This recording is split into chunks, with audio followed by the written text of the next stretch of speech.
We need someone who's qualified, tough, and trustworthy. I understand our district and know how to get things done. I've used my degrees in engineering, planning, and law to repair schools and hospitals in war-torn countries.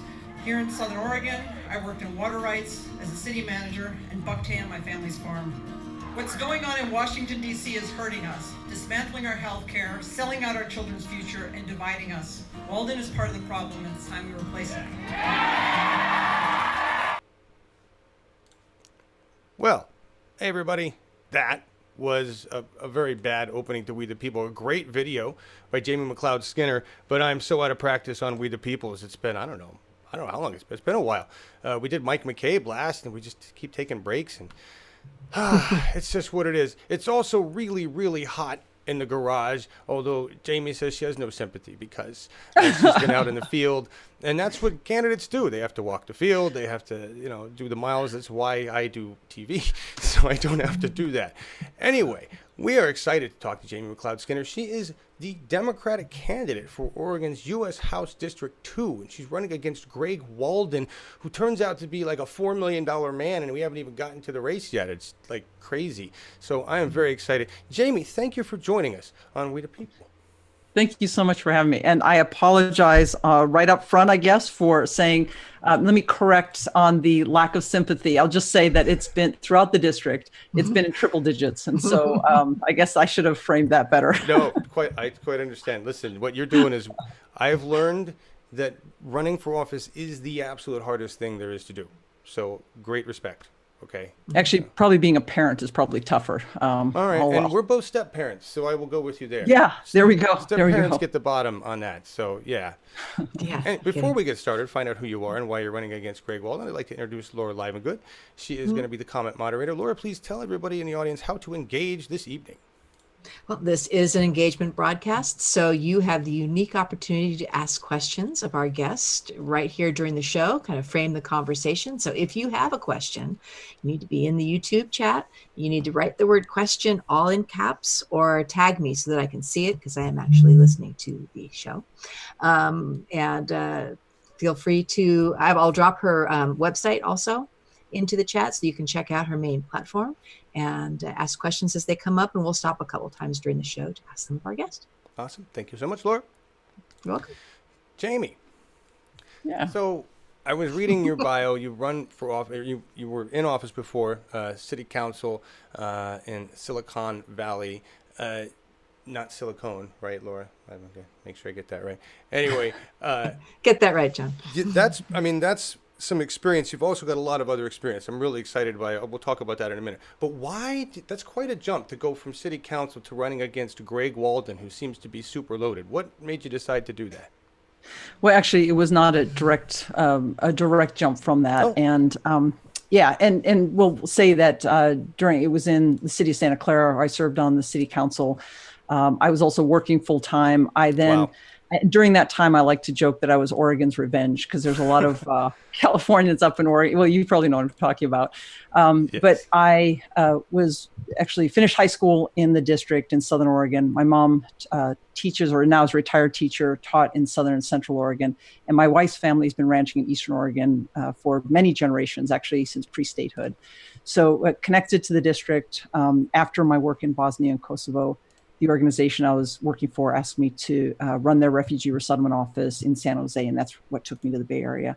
So I was there for a handful of years, or quite a few years actually, and then worked in water, worked in local government, served on a city council as well, and before coming home to Oregon, getting a law degree and really focusing more on water.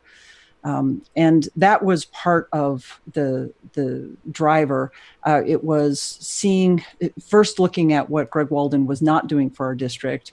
And then ultimately, when he dropped the hammer on healthcare, it was just, there was a sense he needed to be challenged. I felt that. I know there were several other candidates who felt that as well. There was actually 7 of us who ran in the primary that wrapped up mid-May. And I won the primary, and all the other 6 candidates very kindly are supporting my race. Excellent.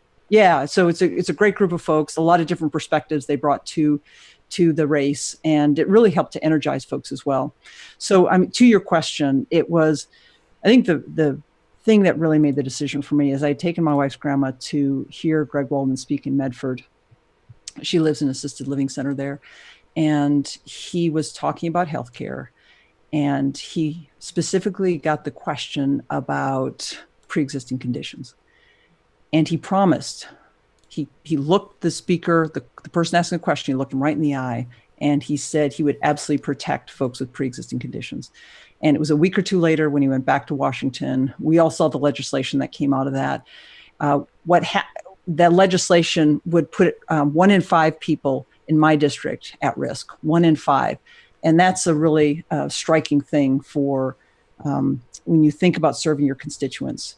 And so I started traveling around the district, chatting with folks. I have a very diverse district, urban, rural, politically diverse. And what I found in my time, first in traveling around the district, is that there was a tremendous amount of agreement on the ideas. And so when I talk about politics throughout the district, I'm very careful to focus on ideas and steer clear of buzzwords. But when you talk about things like providing healthcare for our kids, providing educational opportunities, helping to partner on economic development, that's true across our district. And so that really became a motivator for me. I've been now traveling around our district for over a year. And that initial driver of him not being true to our district on healthcare was really the start of it. All right. And that healthcare seems to be the number one issue, not just in Oregon or in your district, but I think across the United States. And it's huge. Yeah. It's huge. And oddly, he takes a lot of money from the healthcare industry. He takes a lot of money from a lot of industries. The big pharma is the biggest one. People don't realize that. I think there's 7 different major corporate PAC groupings that he takes more money from than anyone else in the House of Representatives. And you can really see when you look at his voting record, there's a correlation. Yeah. And in many cases, whether it's fossil fuels, whether it's big pharma, it's the votes he's taking are hurting the folks in our district. And so I'm challenging him, I'm standing up to it. And he's going to be surprised in November because there's a lot of folks throughout the 2nd Congressional District who are really frustrated with him. Well, yeah, and we're gonna talk about that in a second. I just you pointed out the money. Top sector for right now for Greg Walden is health at 25%, and then energy, which is fossil fuels. Everybody, it's not renewables.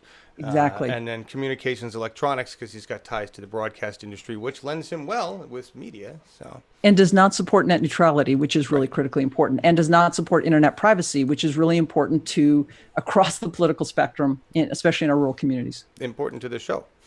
Yep. Yeah, exactly. Here's a voter record, everybody, just a slice. You'll notice one of these things is not like the other. Okay. And we have Kurt Schrader, who's actually a Republican in disguise, but we'll talk. That's another interview. We have Pete, Earl, and Suzanne. They're all Democrats. And look at Greg. He is an overachieving Trump voter. Even by Nate Silver's standards, he blows Nate's projections off the charts in terms of his Trump voting. So that's not good. When you were out in the field talking to the constituents, how did you talk to them about issues like healthcare and where do you stand on that as opposed to obviously you want healthcare, but what is your view of healthcare? Yeah. So and I've last summer and this summer now, I do the fair and the powwow circuit throughout our district. We've got 20 counties in our district. So that's a lot of fairs to get to and 4 different powwows to get to as well. And when I'm talking with voters throughout our district, and again, even very conservative voters, when I talk about healthcare, I'll talk about 4 ideas. I'll talk about everyone having access to a full range of physical and mental health care. And let me get back to that access work, 'cause that's important. The second thing I talk about is managing costs. And we could talk about that more as well. The third thing I talk about is quality of care. And the fourth thing I talk about is care for the caregiver. Because if the folks who are providing the care are not also supported, the system falls apart. So let's get back to that question of access, because I've been challenged on that before.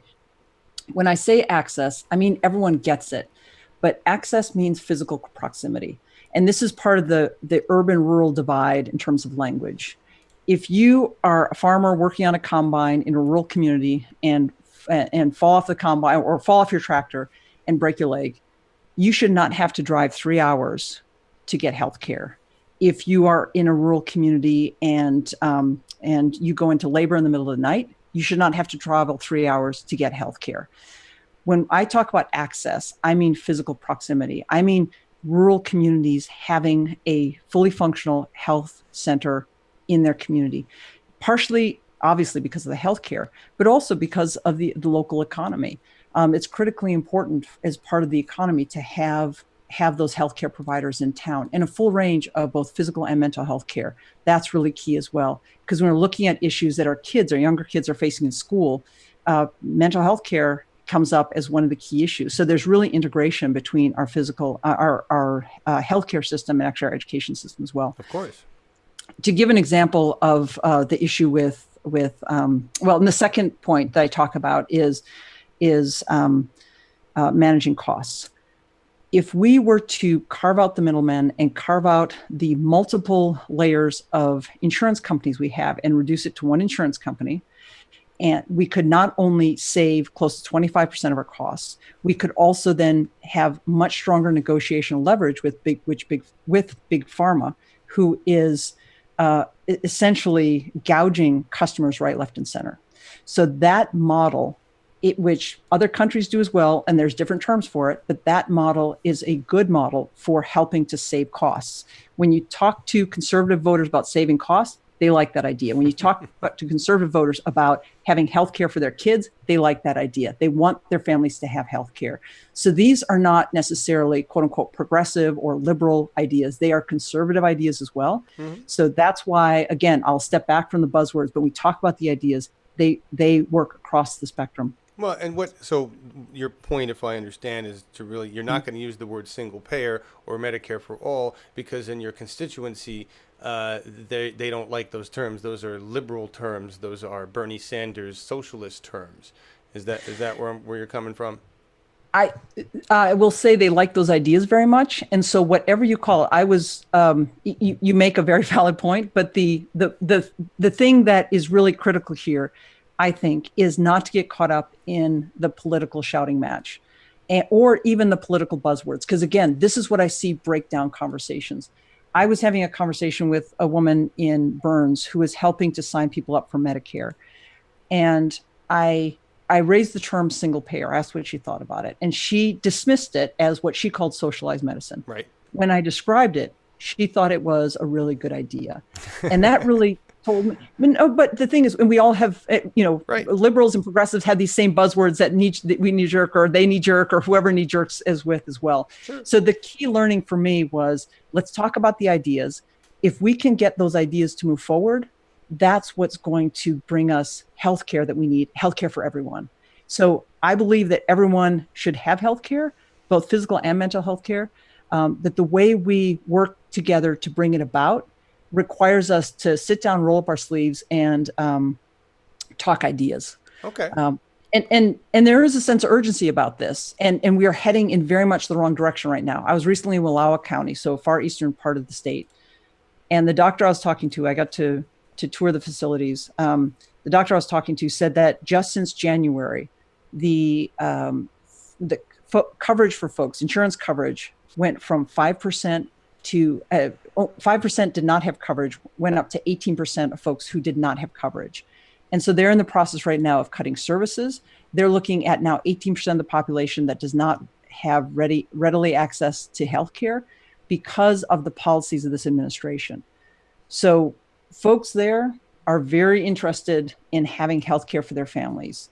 And that's, again, what I really think we need to focus on in terms of the approach and the language, because there's consistent support out there when we talk about ideas. Well, so listen, and just to everybody in the audience, because I told you we were a very progressive audience. I'm very progressive, yeah. Right? But that message is across the board. Don't use those terms because it's, we don't want to push off Republicans or no party affiliate voters who don't like those buzzwords, but like, as you say, the idea of, healthcare. Kind of like they like the fire department, but don't like when they hear it's actually socialized fire departmentry, right? I had never thought of it that way. But if you look at things like Measure 101, which passed in Oregon in January, if you carve out the 20 counties in my district, it passed 51% in my district. Interesting. That's it. So, okay, that's good to know. And so that shows you right there that folks care about healthcare.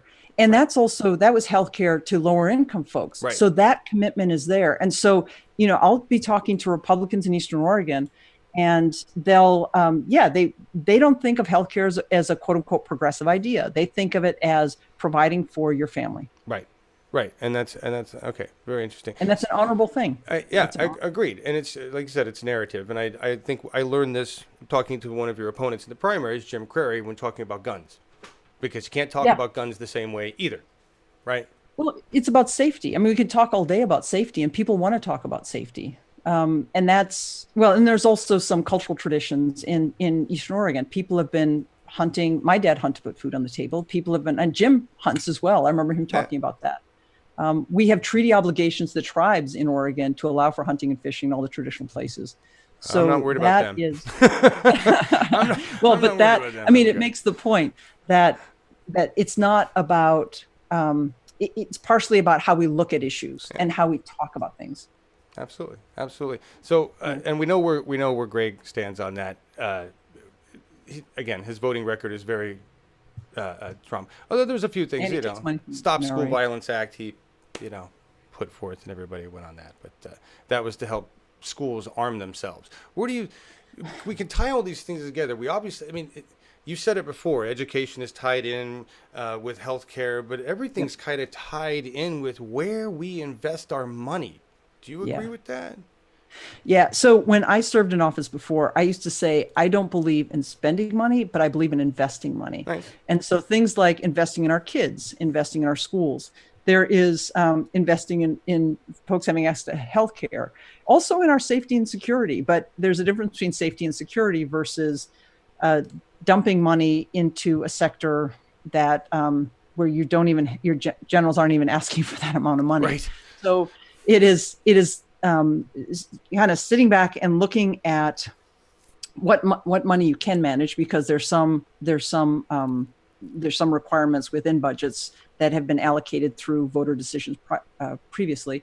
But there's also looking at the resource you do have and then figuring out how you want to invest those resources in your future and the future of the country.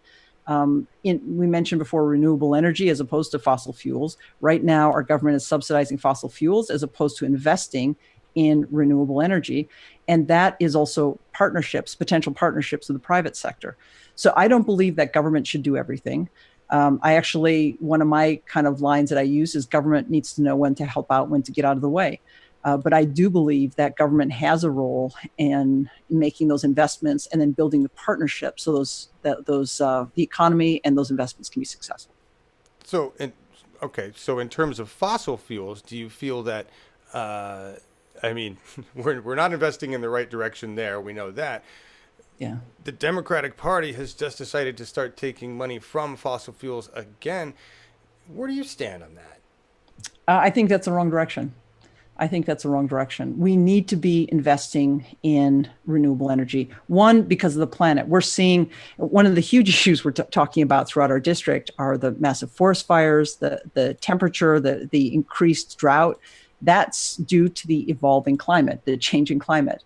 And we need to get serious about that and talk about how we can mitigate and reduce the impact we're having on our climate. We can do that through investment in renewable energy. There's a lot of decisions, whether it's investments in resources or decisions on how we utilize things and the approach we take, how we invest, again, our resources that determine whether or not we're heading in a positive or negative direction.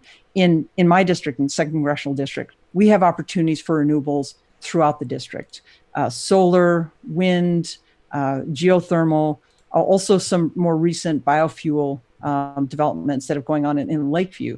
And it is a great opportunity. It's good for the environment. It's also good for the checkbook. Here's what a lot of folks don't realize about, and you're over on the west side of the state. Here's what a lot of folks don't realize about 2nd Congressional District. Do you know where Lake County is? No, I do not. But I want to show everybody, to be fair to you, let's show everybody just how friggin' huge the district is. Because when you say you travel from this CD2, everybody, is half of Oregon, more than half of Oregon. It's about 2/3 of it. Yeah, it's the 7th largest congressional district in the country. It's about the size of the state of Missouri. Yeah. See, you could really benefit from virtual town halls. I'm telling you. So, Absolutely. Anyway. So So let's just talk about renewal for a second. So if you in the southern part, it's Lake County is right next to Klamath. So you got Jackson, Klamath, and Lake County. Lake County is actually on 100% renewable. Lake County is known as a red, conservative, Republican county typically. But they are on 100% renewables because it makes good business sense. So again, you can talk about renewable energy being a progressive idea. Folks in Lake County think it's a smart investment. I don't care what you call it. I opt for renewables, and we can call it a smart financial investment. You can call it progressive, but let's head towards renewables, invest in them. I agree with you, and I think more of the business sector is heading that way. And unfortunately, in Oregon we can go that direction. I think we are. I think nationally everything's kind of going the other direction, and that's something we hope you will help change. Right, when you get into office. Yeah, and part of those are where the subsidies are, and then also, the opportunity for incentives. And so you partner with the private sector, you provide incentives, and it's an opportunity to move forward. So would you subsidize the renewables industry? I believe ultimately in private industry being independent, but in order to get it to that point, I think subsidies are sometimes necessary, and I don't have a problem with that at all. I mean, we're subsidizing fossil fuels right now. Right. It's a much smarter investment in our future, in in healthcare, in air quality, in our economy, to be investing in renewables. So setting the stage for an investment in renewables makes a lot of sense to me. All right. Well, with the ultimate goal of having them be financially self-sustaining in a private sector. I think you can do that with that sector. Well, considering the fossil fuel industry is not self-sustaining without our subsidies, gosh, even to fund renewables at a bit of a loss for a while would be okay, right? And we talked about climate change. We see what's going on around the world. How imperative do you consider it? It's critical. I mean, it has to factor into the decisions we're making on a regular basis. It has to factor into all sorts of the investments we're making and the policies we're setting. And we do that because it's related to healthcare. It's related to wildfires. It's related to our housing industry. It's related to all sorts of different issues that are critical to our economy. National defense. Do you ever bring up the fact that national defense is concerned, and does CD2 understand climate change and where it's at? I guess is my question. Well, so you have to go down to each individual person. If you're gonna, it's like, kind of like me asking you if does Lane County understand, right, something about it. It comes down to the individuals, but people do get, we're again, the forest fires, the air quality, that's an issue throughout our district right now. Sure. And we're seeing folks also realize and recognize the fact, farmers recognize the fact that we have changing weather patterns and changing climate patterns, and that's impacting drought conditions, it's impacting the temperatures, it's impacting crops. So on a very visceral level, folks who work the land better understand weather and the impact of weather than most folks who than most other folks. I would say absolutely. Again, what words we use and what we call it, that doesn't really matter. The ideas are what matter.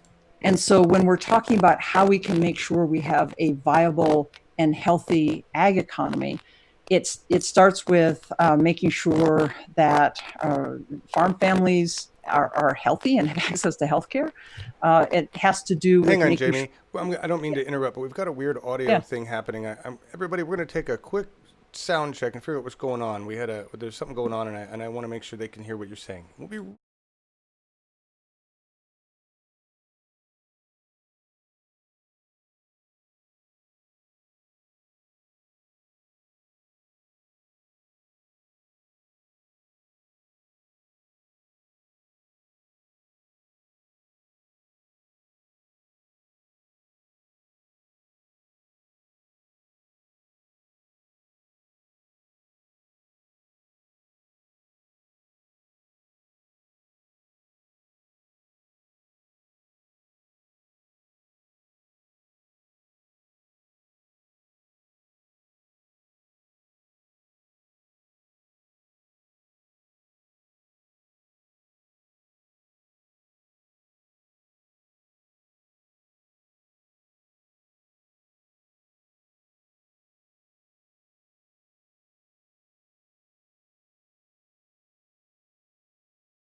apologize for the delay, everybody.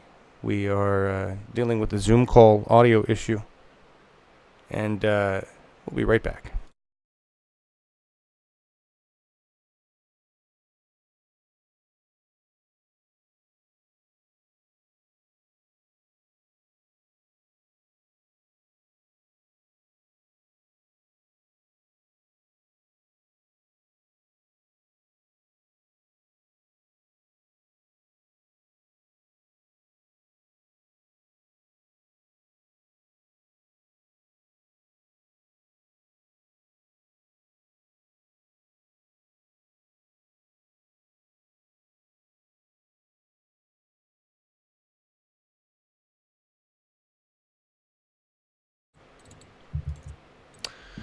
Hey everybody, we are back. I apologize for that. And before we bring Jamie back on, so rudely interrupted by the internet, I just want to remind everybody that this is independent media, and we do this as volunteers, and that this is what it takes to defeat censorship in media. And we require this, when we look at the money, Jamie's campaign, less than $300,000, and she's here on independent media with us right now. Greg Walden, $4 million, and he will get all of the airtime he needs. Okay, so just a reminder to everybody that this is what we're fighting. Net neutrality is serious, and just wanted to say that. Now, that said, I know we've got some questions in the audience. Yeah, and I've got one that's perfect for what you just said. It's great, but I don't want to derail wherever we were. Jamie, do you know where we were in our conversation? I think the point I was just trying to make, because you'd asked about whether or not, folks in CD2, and it sounded like a little bit across the urban-rural divide. If folks got it around changing climate and other issues, net neutrality, broadband access, a huge issue in the district. And my feeling is, when you talk about the ideas and the concerns people have, all the things that I hear progressives talk about are the same things I'm hearing conservatives talk about, but using different language in many cases. Right. There's 90% overlap in the things people care about. And so I think I think where our politics needs to move forward is to find ways to open up those dialogues and get folks talking together. And what we failed at when we fall short politically is when we get caught up in the shouting match. And I think folks who want to drive an agenda and drive a wedge, they'll get us into the shouting match. And so that's why I'm just super cautious about it. But thanks to the work you're doing to help spread the word and have people have access to more information. It's going to be a real driver and a real, there's a real push to kind of squash independent media and also independent thought. And so that's part of restoring and protecting our democracy, the work you're doing. So thank you. I appreciate that. Agreed. Yeah. Well, I think that takes care of our net neutrality question. Laura Livengood, tell us what questions we have from the audience. A really nice one from Jay Stanley. Says, great practical approach and ideas. And they ask, how can we help you to win in a historically Republican district? Walden has become an institution. Yeah, great question. And I've received that question a lot. A lot of folks think this is a traditionally Republican. Well, there's often voting for, if you look at the districts, there are more than not that tend to vote Republican. But what those numbers typically miss are the folks who are not registered with either party. And this is one of the things that I think is really key, is being able to step up and challenge both parties when they fall short. If you look at the voter registration in my district, it's around 40% non-affiliated or other affiliated, about 35% Republican, and about 25% Democrat. And so more and more, and especially amongst our younger folks, we're finding a frustration with both political parties. You'd mentioned before about some of the focus on fossil fuels and some of the money that's coming in, the money in politics. We really need to be heading in a different direction, focusing on the things people care about and coming together, working together to do that. But if you actually look at some of the other past elections, in 2016, Ron Wyden, a Democrat, won the majority of votes in the 2nd Congressional District. Obviously, he won the whole state because he's our current senator, but he also won a majority of votes in just CD2. The same we mentioned before, Measure 101, it won a majority of votes in the 2nd Congressional District. So folks within my district are more independent-minded. a little bit more on the libertarian side in many ways. And so don't necessarily fall in line with the traditional Republican versus Democrat politics we see in Washington, D.C. One of the questions I sometimes get and challenged on is, or not challenged on, but one of the questions I sometimes get is, how is it to when you travel through Eastern Oregon, the fact you have a wife, is that an issue to people? And I like to say, kind of jokingly, but kind of truthfully, trying it seriously, is that I'm not afraid of telling folks in Eastern Oregon I'm gay. I'm a little bit nervous about telling folks in Ashland that I listen to country music, because that is usually where folks, yeah, it's true. And people tend to laugh, but there's, we all have our kind of perceptions of things, but there's really good folks throughout the district, and they're fair-minded. I talk a lot about Oregon values, because I like to say, regardless of the party affiliation, we all care about our families, we all care about our communities. And when that's the focus, people step up and want to work together. Agreed. All right. Good response. Laura, other questions? Unmute, yes. Yes, Jeffrey Pearson has a question. He asks, is it possible to introduce a bill or a rider for employers to write off wages only if they paid their employees enough to keep them off of social assistance? That's an interesting question. That's an interesting question. I'd have to. I've worked all afternoon on that question. I think. Yeah, I had. That's interesting. You're free to say that you'll research that. I need to look into that and think through. Or something. Yeah. One of the things I like to do is also think about unintended consequences and the kind of the bigger picture, the larger rollout. I can tell you one of the first pieces of legislation I would like to carry, and there's a lot of different things that need to be done, is I'd love to see a new wave of folks in Congress carry legislation that essentially establishes everyone in Congress getting the same level of health care that the majority of folks in their district do. Because I think that would be the first thing to really inspire a lot of folks in Congress to actually take the health care issue seriously. That's cool. I like that about healthcare. I think where he was going was, and I want to hear, we'll just go into living wage, because your website talks about kind of scaled or incremental. Talk about that. Yeah, and so, and also this sense of keeping requiring folks, and I think probably what he was doing is using the stay away from buzzwords language, which I appreciate. So yeah, I believe that a living wage is something that's very important. It does help, to his point of reducing the other impacts, financial impacts that happen, that the impacts on our systems that we have in place if people are not adequately paid. The thing about the scaled and the tiered system that I refer to is essentially what Oregon does. It recognizes that there are some communities that there's a higher level of the economy is much stronger, and there's a higher pay, and there's a lot more money in some areas of the district. In others, there's a lower income. Wages typically, not just wages are lower, but the resources in a community are lower. And so it's tied into also cost of living. Sure. And some of these other factors. The reason why I think actually the use of the term living wage versus establishing one fixed number is important is because there's some places in our country right now where the $15 an hour or whatever that the wage is that people come up with is not adequate in certain communities. And so when you tie it to an index to what actually the cost of living is, you make it available so that people can put food on the tables for their families. They can receive a wage that allows them to pay their bills and do what they need to do, put a roof over their head, pay food for their family. But at the same time, you're not tying in a one size fits all, because not only our country, our state is very diverse, and the needs across our state and the resources across our state and the cost of living across our state varies dramatically. And so I think a tiered scale with the focus of living wage, but tiered to what works for the specific region, I think is a better approach. And then also it needs to be tied in and not be stagnant, but then adjust as necessary as over time.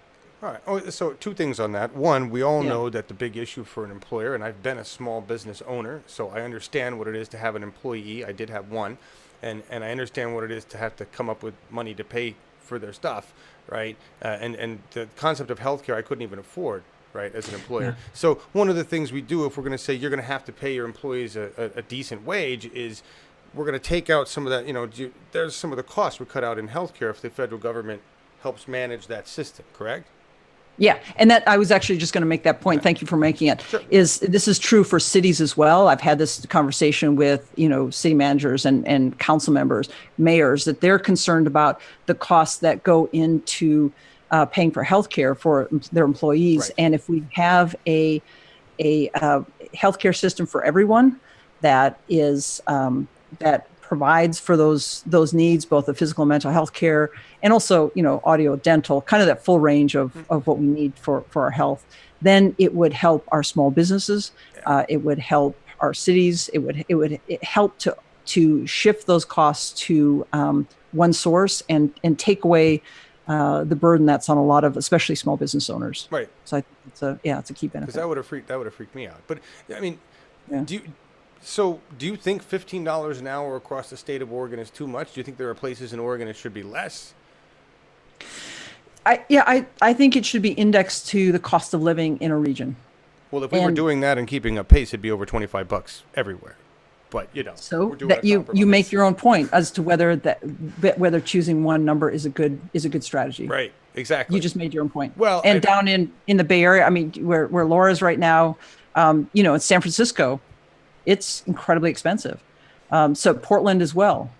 So you need to look at things like, the housing market, cost of living, and so I don't think one size fits all. And so I think you need to adapt as appropriate for the region, the community you're in. I agree. I just think a minimum wage is a minimum for a reason, and $15 seems to be a reasonable minimum at this point in the 21st century. Do you agree with that? Again, you'd have to look at each individual county. I mean, there's some county in the 20 counties in my district that would probably be true for Jackson County. I would say definitely be true for Hood River. Possibly, it would be true for even for Deschutes County, it'd be true for the Bend area and the Redmond area. Yeah, but when you're going down to Gilchrist, you're talking about an area where it's dramatically different. And so I think those regional indicators are important to factor in, because you don't want to depress the economy. And until we get our healthcare system fixed, you're still having those additional costs that come in, the additional burdens that come in. I mean, when we're looking at, I feel so often we get to this fighting over the crumbs instead of talking about the whole pie. I mean, Sure. Let's go back and look at the quote unquote health tax reform that went through in December. And this huge double-digit giveaway to corporations, a $1.5 trillion deficit that was put on the shoulders of our future generations. And it's now being used as an argument to attack Medicare, Medicaid, and Social Security. Just for a frame of reference, that $1.5 trillion could have offset, paid off all student loan debt in the entire country. So it's the fair share concept. And so whether it's corporations paying fair share, and I think this does actually get to the point raised in the question, is this thing of fair share, balancing things out, making sure that employers, pay for an honest day's work.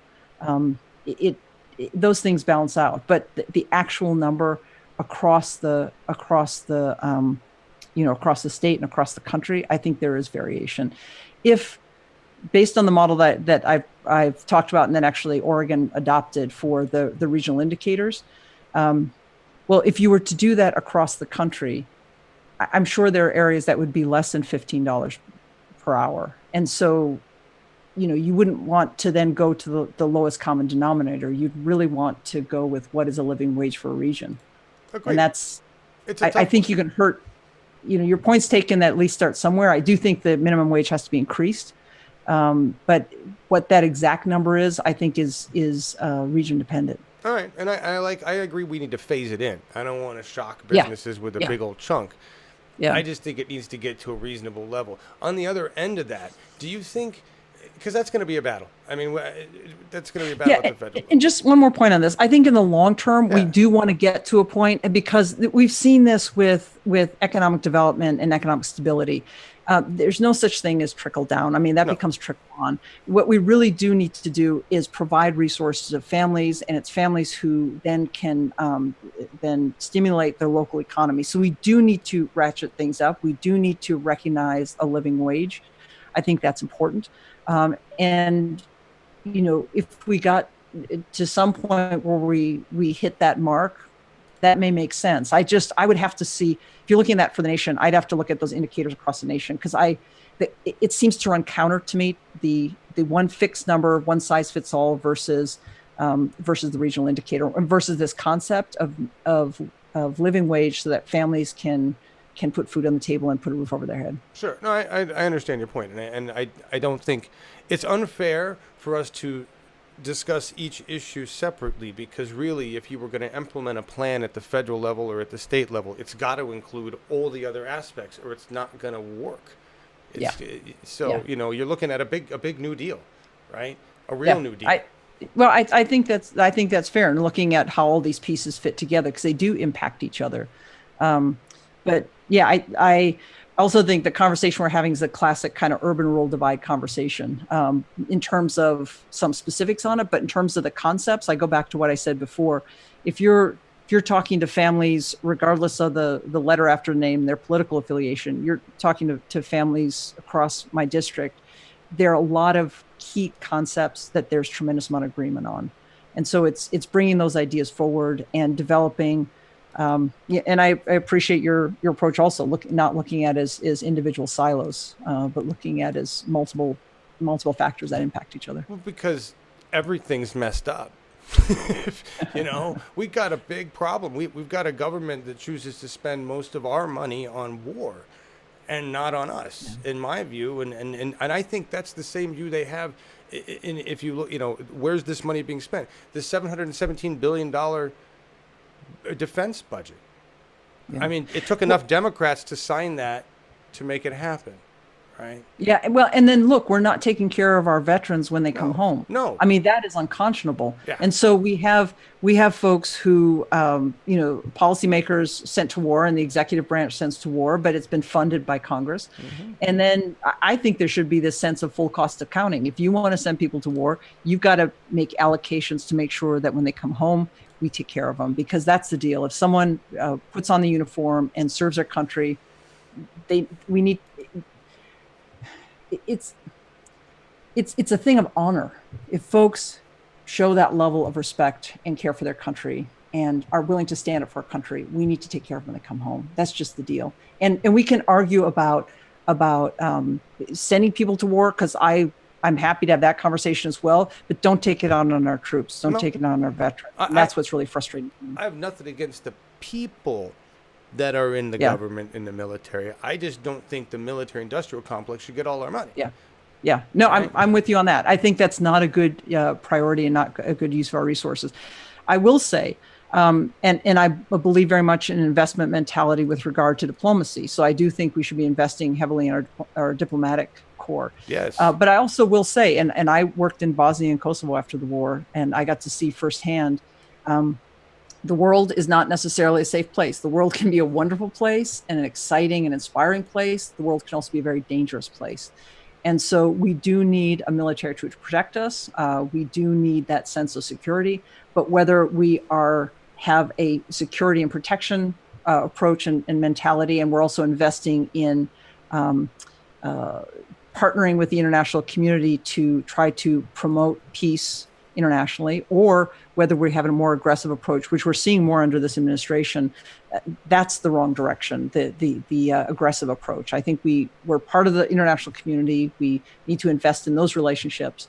And also, when necessary, we have troops to step up for us, but it's not something that we use as our major foreign policy. I mean, it's inappropriate on so many levels. So, well, agreed. And what this current administration is doing is absolutely horrific, and is absolutely what the Nazis did.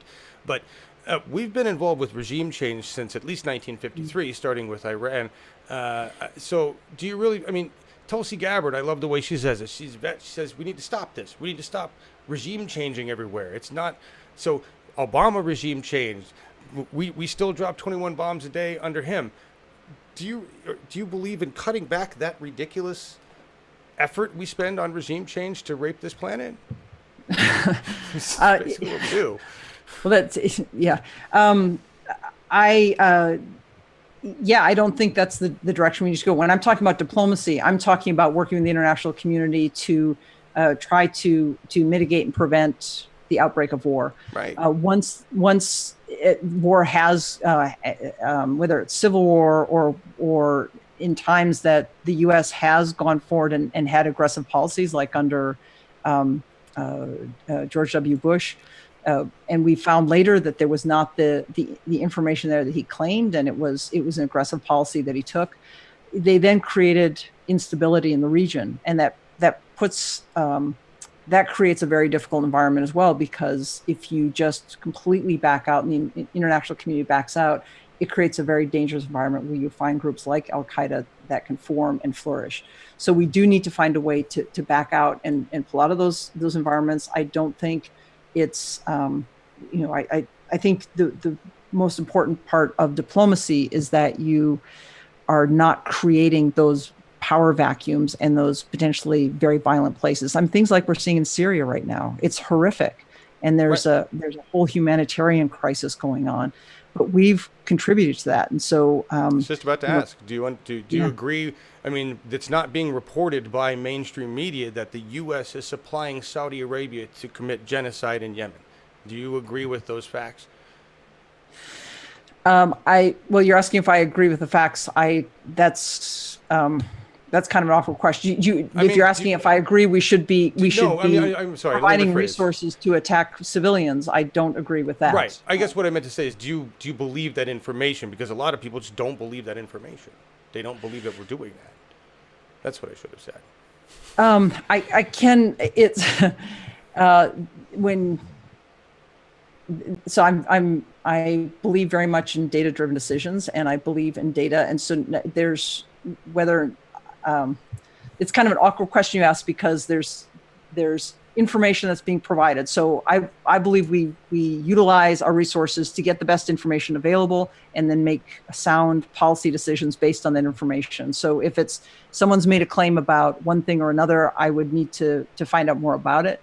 So if you're asking simply about statements made, that's something I would need to research. No, I'm just talking about the fact that, we know that the United States sells weapons to Saudi Arabia. And that Saudi Arabia is engaged in using those weapons, and this has been reported, just not reported on. You don't see it on ABC News. You don't see it on NBC, and it's kind of ignored. It's like the U.S. commits genocide. Absolutely, we should, and that's part of the role of. It should be the role of our media in general. But when the standard traditional media ignores their responsibility to report these things. Right. Then it requires non-traditional media to step up and make sure people are aware of it. Right. And so being aware of things, and then also holding our policymakers accountable so that our dollars, our public dollars, are not spent, attacking and killing people and attacking civilians. That's something, again, if you're going back to stepping away from the politics of Washington, D.C., when you're talking to folks, regardless of their party affiliation, that's not something that sits well with folks, whether Republicans, Democrats, or non-affiliated. I'm glad to know that. I'm glad to know. I just want to thank you for saying that. Listen, I wasn't trying to grill you. I just want everybody out there to know Greg Walden is fine with what's going on.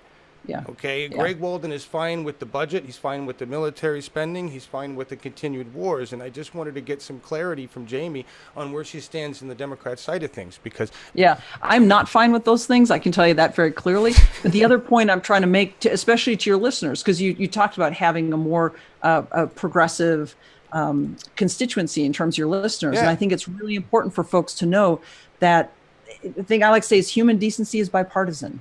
It's not that folks who there's plenty of folks who identify as Republican or even more conservative or non-affiliated who also are horrified by kids being taken away from their parents, but horrified by bombing civilians. And I think part of what we need to do in our politics is start to appreciate that in each other, because if we don't, we keep getting dragged into the same thing. Both sides keep getting gamed, and it's the standard stereotypical politicians in Washington, D.C. who win that game. We're all losing it. And so we got to stop being gamed by folks trying to pit us against each other, assuming that one side doesn't have a sense of common decency. So that's the other key point I really want to make to you and to your listeners, is to give the sense, give folks credit, And yeah, when we fall into those buzzwords or fall into that political shouting match, yeah, people will be on either side of it. But when you're talking about these basic things of human decency, the vast majority of folks in my district, in our state, and I believe in our country, believe the same things. And what we need is better leadership. We need integrity in our leadership. We need ethics in our leadership, and we need accountability as well. And that's the kind of, I think there's going to be a big push and a big change in Washington in this election. And we're already seeing it in some of the primaries and in some of the folks who are doing well and pushing back against the traditional status quo in Washington. And right now, a lot of folks are seeing this. A lot of folks refer to it as a blue wave, but I think it's just a lot more of regular folks. There's a socioeconomic divide that's going on. A lot of folks who are just requiring and asking for accountability in our politics. Agree. I think there's a lot more color than blue in there. I think there's a lot more going on there. Yeah, exactly. Exactly. My district, I think, is more as purple if you're going to talk about those two colors. But sure. But and human decency is bipartisan. It should be. It should be. I agree with that. Laura, live and good. Do we have any questions? I've got one kind of a nice wrapping up type of question. Julie would like to know: do your policies align more with Greens, Democratic Socialists, or Democrats? Interesting. That's a hard question, Julie. It is a hard question, but that's like the ones that are still coming through. So, yeah, no, I think people would have to, how people self-identify and even how people identify the Democratic Party runs a wide gamut. So I think folks would have to look at my website, the things I stand for, and decide that for themselves. Mm-hmm. I identify as a rural Democrat because I think of the Democratic Party as being one that cares about people. And I also grew up mostly in rural areas. And so, and I care about the environment. I care about healthcare. I care about my neighbors. So you tell me what bucket that falls in. That's going to be kind of in the eyes of the beholder, I think. I'm gonna accept that answer. Jilly, I want to tell you, you really should go to the website. Seriously. No, because let me just read a few things. I didn't say this at the beginning. I was going to ask you about this because I was a math major. But Jamie's got 2 degrees in engineering, Master's of Regional Planning, and a law degree. Somehow you squeezed that one in there. Careers include Reconstruction and Water Program Manager for International Rescue Committee. You talked about Bosnia and Kosovo. I mean, you've got a lot of experience in infrastructure, in dealing with what communities need to survive, right? Yeah, and also have seen on the ground level, have worked with folks personally. These aren't just theories that I'm spouting. I mean, I've worked with folks who've been in these situations, people who are struggling with poverty, people who have been in war zones and working with, refugees. And in Klamath, the big issue throughout our district is water. And I worked in Klamath on the water case. And so being able to understand that the challenges that people face are very complex. You talked about that before in terms of policy. That's true also in terms of the challenges we're facing in our communities. But what I have seen consistently throughout my district is when there are challenges that folks are facing at the community level, people come together across party lines and try to figure out how to work together and solve those challenges. And that's really that's the great tradition that we have in Oregon. That's why I believe politics, when done well, transcends party line and party affiliation. It comes down to talking about the ideas and finding ways that we can communicate with each other and talk about our concerns and our fears and our hopes. And that's what allows us to develop good policy. So on, whether it's stuff on my website or things we need to be looking at the state level, at the national level, even internationally, I think we figure out what we want to accomplish, what we want to represent us in terms of our policies. Then we craft language around that. But we are not moving forward on some really fundamental safety policies, healthcare policies, because we're getting caught up in the political shouting match. And so that's why you hear me being super careful and super cautious about not trying to engage in that, because that's when people will knee jerk one way or the other. And we can do better than that. Our politics can be better than that. Well, yeah, and I appreciate that you're concerned with narrative, and it's, to me, and you talk a lot about fighting and the buzzwords, but we're really, and we talked about this in the green room, we are facing at the national level a group of individuals controlling the party that don't necessarily agree with what the people are interested in doing with the Democratic Party, and that's a line. It's not just party, because what I'll say when I'm talking to a bunch of progressive Democrats, I'll say, don't confuse the Republicans in Washington, D.C., who are hurting all of us, with our friends and neighbors and family members who are Republican. Because folks who have an R after name, who I'm meeting throughout our district, they're not served by those policies. And you talked about Greg Walden and his votes and the impact of those votes. They are not serving the district, and people understand that. And they saw it first through healthcare. They also have seen it through things like net neutrality. They've seen it through the fact that he's not showing up. He's not being accountable. He refuses to, he said he'd debate me, and he's not debating me. He's not setting a time to debate. I was going to ask, because I got the video where you walk up to him in a parade and just said, yo, and he said he would, and he's not. You know, if you're proud of your record, if you can stand by your record, you should be able to show up and debate your record and debate your ideas. That's one. He's also not holding open town halls. I don't think he's held them for almost over a year now, because he won't even hold them in Eastern Oregon, because folks throughout the district are frustrated with him. Yeah. Let me just tell you one example story of a woman I talked to last year at a fair. This was in one of the small rural counties in the northern part of my district. She is a waitress. I was in from the fair and grabbing some dinner, and I told her I was running for office, and she was asking about it. She was excited about that. She thought it was really positive. And she's a lifelong Republican. She's voted for Walden in the past. She will never vote for him again. So I asked her why. And it's because her mom has Alzheimer's. And every day after work, she rushes home, and her sister does the same, to help her dad provide her mom with the 24/7 care her mom needs. In order to provide the care her mom needs, they've had to put their family farm on the market. And that farm has been in their family for 3 generations. So this is about family tradition. This is about love and care of your family.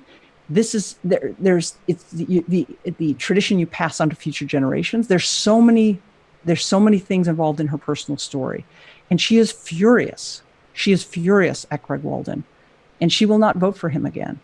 And so when you asked before, do people get it? Yeah, people get it. They do. And it's because they care about their community, because they care about their families. And he's not showing up, he's not listening, and he's not serving the needs of the district. And I think it's true in our district. I really think that's true across the country. And we saw it with in the Democratic Party in the last cycle, with people hearing Bernie and being excited about Bernie, talking about folks who are not being heard. I honestly think, and I've heard this from folks who voted for Trump, that they voted for him because they didn't feel they were being heard. The same is true now for Walden, and the same is true for a lot of folks across our country, regardless of party affiliation. If you're not showing up and listening to your constituents, you're going to be replaced. And frankly, I don't care how much money you have, because folks on the ground know, and I get a heck of a lot more money than Greg does within the district, and people are not buying it. They're not buying what he's selling anymore. Yeah, well, I mean, that's good. Listen, that's encouraging. I just want to say this. I was thinking about this. I'm no strategist. You're better served in your district, in my opinion, being more of a progressive Democrat, which you are, than towing party line at the national level, because your district doesn't like that. That's why they voted Trump anyway, right? Is because they didn't want that party establishment stuff going on. Do you feel that the people that voted Trump have realized it was a bad idea? I think we need to look forward rather than looking back. Sure. Because I think having that conversation with folks, regardless how people voted in 2016, there's, across the aisle, again, people are second guessing themselves is not really a direction to go. I think one of the things that really resonates with a lot of folks in my district that Trump talked about was this concept of draining the swamp. Right. And now we've got a 20-year incumbent who represents and helped to create that swamp. 98. Yeah. So, that's what people are seeing. And there is concern in the direction we're going. There is some frustration with individual things. But, Greg Walden's on the ballot in November. Donald Trump is not. And so the focus is really on an opportunity to replace someone who has been hurting our district and our country, and also, frankly, to hold this administration accountable. I mean, there's some things that a series of things that I think accountability would serve our district and our country well on. Agreed. I mean, Walden's record is horrendous. It's amazing. Well, and you call them progressive ideas, but in my district, you'll have folks who would call them conservative ideas. Again, providing health care for your family. There are folks who would call those libertarian ideas or independent ideas or green ideas. I mean, back to the question before. So it's that concept of what's good for our communities, what's good for our families. That's where, when you talk about those ideas, that's where you find a vast majority of voters agree. So it's really having those conversations that's critically important. I love that. And I really hope that you can, and I'm going to use the word sell just because, whatever you want. I hope you can communicate these progressive ideas or conservative ideas to the constituency and replace Greg Walden, because he is definitely not doing Oregon any good. Well, I can tell you, I've spent the last 14 months full time traveling throughout the 20 counties of our district. We've got a 20 county strategy, so we've developed a network within every 20 in all 20 counties. We've got over 1,200 volunteers at this point. Wow! And so, yeah. And we're actually over. You mentioned we're over 300,000, and so it's how we spend money. We've got this amazing team of volunteers, incredibly gifted in all sorts of areas, that are helping to do this work. And so whether it's knocking on doors, making phone calls, we've also got some folks outside the district, outside the 20 counties, who've kind of adopted our district and are just looking at having positive ideas move forward. Nice. So, and my website is jamiefororegon.com. If folks want to check it out, see the ideas, see if they resonate, and then also see how they can get involved, because this is really an opportunity to make positive change in Washington. And especially if you are in a district where you're really happy with your congressional representative, then adopt this district and use it as an opportunity to move forward, to bring better positive change to Washington, accountability to Washington, allow these ideas that you can call progressive, like I said, call them progressive, call them conservative, but the ideas of caring for our families, caring for our communities, and making investments in the future. Those are the best ideas that we need. I mean, things like on education, we didn't get a chance to talk about that, but but I'm going to have you back anyway, so we will. Okay, well, I was just going to say, in exchange of public service for college education or trade school, and young folks love it. Right, and we could make that affordable to everybody, couldn't we? Easily. Yeah. I mean, I agree. It's an investment. It's been awesome having you. It's a little over. We're gonna Laura Levengood, do we have any other questions? Nope. No. All right. Thank you, everybody, audience. Thank you, Jamie, for joining us, and I hope we can have you back. And I'd love to. Great, and I'd love to have Greg on. Greg, if you're listening, good luck with that. We can facilitate the debate. I'll just have you in the Zoom call here, and we'll do it right here with you, and we'll take questions from the audience, and you can answer them. I'm sure you'd love to do that. That would be fabulous. Your constituents, please, let's do. I have adopted CD2 simply because it is the district in Oregon that needs to not be red anymore, and I agree with you. It's more purple, if anything. So I hope it works. You picked Luke Bryan as the performer to go out with. I would have most loved. People are good. Yeah, I would have loved to play. That's the Most theme. people are good. That's your theme. Yeah. And that's the message there. And I think it's focusing on the people in our district. Yeah. Agreed. So everybody go listen to that song and think of Jamie, but of course we cannot play that on YouTube. They will shut down our broadcast. Yeah, that's part of net neutrality and censorship. When corporations own pretty much all of the content, it's really hard to use it. So hopefully we'll. Sorry about that. No. We've got we do a weekly newsletter, and we usually have different songs that I'm listening to on the road. So it does vary, everything from country to reggae to folk music, runs the gamut. That's awesome. Hey, it helps. To me, it's just a slice of who you are, and there's no winning or losing there. It's just, hey. Yeah. And I get to learn so much new music just from all the candidates that bring in different songs. So it's really been fun. Well, and you said you're a step parent, so what did your kids have you listening to that you didn't anticipate listening to? Oh, man. Cookie Monster death metal music, because that's what was around back at the time. And I was like, this is not, I don't know what this is. I was the old parent, So. Yeah. I've become a fan of Bruno Mars because of my kids. There you go. Lady Gaga. Okay. There we go. So yeah. That's progressive. Tool Or for me. Tool for you? Oh, yeah. It tells you when we There were you having go. our kids, right? Yeah. All right, everybody. Thank you so much for joining us. You can go to, we know we've dropped it in chat. You can go to Jamie's website, find out what she's about, help her, donate. This is a David and Goliath, or Jamie and Goliath situation, actually. You know, we're talking a candidate who really is working for the people here. Democrat, although made it very clear party is not where she wants to stand here. It says on my card, people before party. Right. And I like that. Thank you so much for joining us. We will have you back. And Super. Everybody, we're going to go out with thank you, Laura Livengood, for what you do there. Thanks, Laura. You're welcome. Oh, tell us Thanks, who's John. next week. Thank you, Jamie. You can get out of here if you want. You don't have to listen Next to what you're week doing. we have Sonia Airy, who is running for the California Assembly. So she's not. It's not a government. I'm trying to find where's my freaking calendar. That's all right. Just Oh wait, yeah. I don't know. Anyway, so Sonia Airy, she's in Southern California Assembly District. We'll tell you more about her on the Saturday show. yeah. So come back. And there will be a Saturday show, everybody. So join us for that. I was really sad that we couldn't go out with candidate song because that's just been one of my things. I think we're actually going to have to stop doing that at this point because it's just become, you know, it was doing well for a while. We've done We the People for more than 3 years. And for 2 of those years, we were okay with much of the content. And at this point, corporate media has basically worked with YouTube to make it impossible to play any of the mainstream content. It's greed. It's greed. And we're not talking the artists making it. This is not the artists owning the content or making any money. These are corporations that own this. So we're going to go out with The Revolution Will Not Be Televised, Bernie Sanders version by Gil Scott-Heron. It's just got some imagery. I played this many, many times, and I believe it's still okay to play. But it's the truth. If we don't work to put representatives in office that are going to vote for the people and not corporate interests, we're going to end up without this.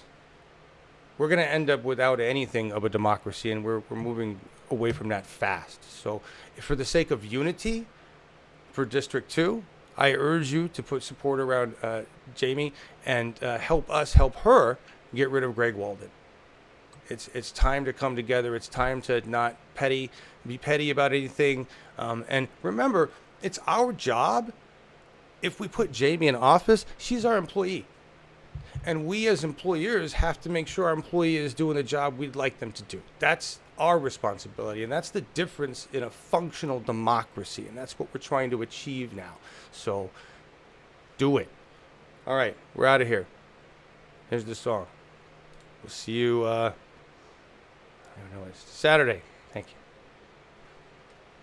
you. No show Wednesday. Oh, no, there won't be a show.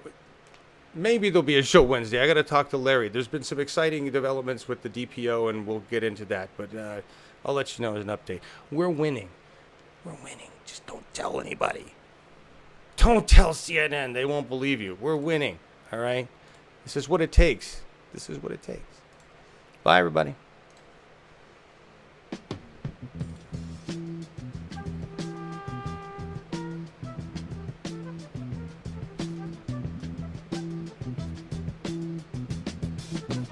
You will not be able to stay home, brother. You will not be able to plug in, turn on, and cop out. You will not be able to lose yourself on Skag and skip out for beer during commercials because the revolution will not be televised. The revolution will not be televised. The revolution will not be brought to you by Xerox in 4 parts without commercial interruptions. The revolution will not show you pictures of Nixon blowing a bugle and leading a charge by John Mitchell, General Abrams, and Spyro Agnew to eat hog maws confiscated from a Harlem sanctuary. The revolution will not be televised. The revolution will not be brought to you by the Schaefer Award Theater and will not star Natalie Woods and Steve McQueen or Bullwinkle and Julia. The revolution will not give your mouth sex appeal. The revolution will not get rid of the nub. The revolution will not make you look 5 pounds thinner because the revolution will not be televised, brother. There will be no pictures of you and Willie Mae pushing that shopping cart down the block on the dead run or trying to slide that color TV into a stolen ambulance. NBC will not be able to predict the winner at 8:32 on Report from 29 District. The revolution will not be televised. There will be no pictures of pigs shooting down brothers on the instant replay. There will be no pictures of pigs shooting down brothers on the instant replay. There will be no pictures of Whitney Young being run out of Harlem on a rail with a brand new process. There will be no slow motion or still life of Roy Wilkins strolling through Watts in a red, black, and green liberation jumpsuit that he has been saving for just the proper occasion. Green Acres, Beverly Hillbillies, and Hooterville Junction will no longer be so damn relevant, and women will not care if Dick finally got down with Jane on Search for Tomorrow, because black people will be in the street looking for a brighter day. The revolution will not be televised. There will be no highlights on the 11 o'clock news and no pictures of Harry armed women liberationists and Jackie Onassis blowing her nose. The theme song will not be written by Jim Webb or Francis Scott Keys, nor sung by Glenn Campbell, Tom Jones, Johnny Cash, Engelbert Humperdinck, or The Rare Earth. The revolution will not be televised. The revolution will not be right back after a message about a white tornado, white lightning, or white people. You will not have to worry about a dove in your bedroom, the tiger in your tank, or the giant in your toilet bowl. The revolution will not go better with coke. The revolution will not fight germs that may cause bad breath. The revolution will put you in the driver's seat. The revolution will not be televised, will not be televised, will not be televised, will not be televised. The revolution will be no rerun, brothers. The revolution will be live.